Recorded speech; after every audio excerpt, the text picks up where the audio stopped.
விக்கிரவாண்டி தொகுதிக்கான இடைத்தேர்தல் எப்பொழுது நடைபெறும் என்ற ஒரு தேதியானது தற்பொழுது அறிவிக்கப்பட்டுள்ளது.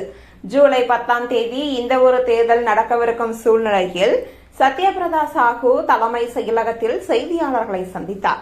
அப்பொழுது கூறிய அவர், விக்கிரவாண்டி சட்டமன்ற திமுக உறுப்பினர் புகழேந்தி மரணம் அடைந்ததை தொடர்ந்து தொகுதி காலியானதாக அறிவிக்கப்பட்டுள்ளது.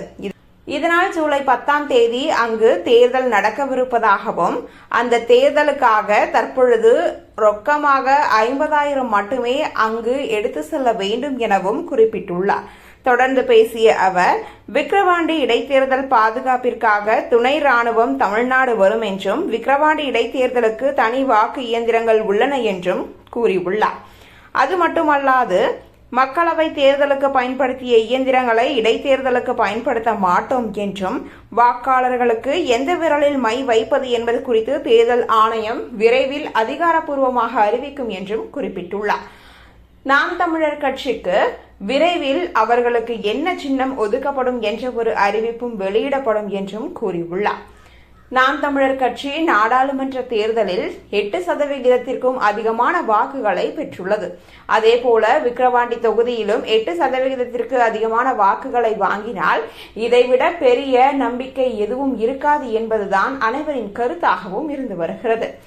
விக்கிரவாண்டி இடைத்தேர்தலானது ஜூலை 10ஆம் தேதி நடைபெறும். வாக்கு எண்ணிக்கையானது ஜூலை 13ஆம் தேதி என்றும் குறிப்பிடப்பட்டுள்ளது. மேலும் வேட்புமனு தாக்கல் நிறைவானது ஜூன் 21ஆம் தேதி என்றும், வேட்புமனு பரிசீலனை ஜூன் 24ஆம் தேதி என்றும், வேட்புமனு தாக்கல் வாபஸ் பெற கடைசி தேதி ஜூன் 26 என்றும் குறிப்பிடப்பட்டுள்ளது. தற்பொழுது தமிழகம் முழுவதும் விக்கிரவாண்டி சட்டமன்ற தேர்தலை முன்னிட்டே எதிர்நோக்கி காத்திருக்கிறார்கள் என்றுதான் கூற வேண்டும். இது மிகப்பெரிய எதிர்பார்ப்பாகவே தமிழக மக்களிடம் தற்பொழுது இருந்து வருகிறது. அது மட்டுமல்லாது, விக்கிரவாண்டி தொகுதியில் நாம் தமிழர் கட்சி சார்பாக எந்த வேட்பாளர் களமிறக்கப்படுவார் என்ற ஒரு கேள்வியும் தற்பொழுது எழுந்துள்ளது.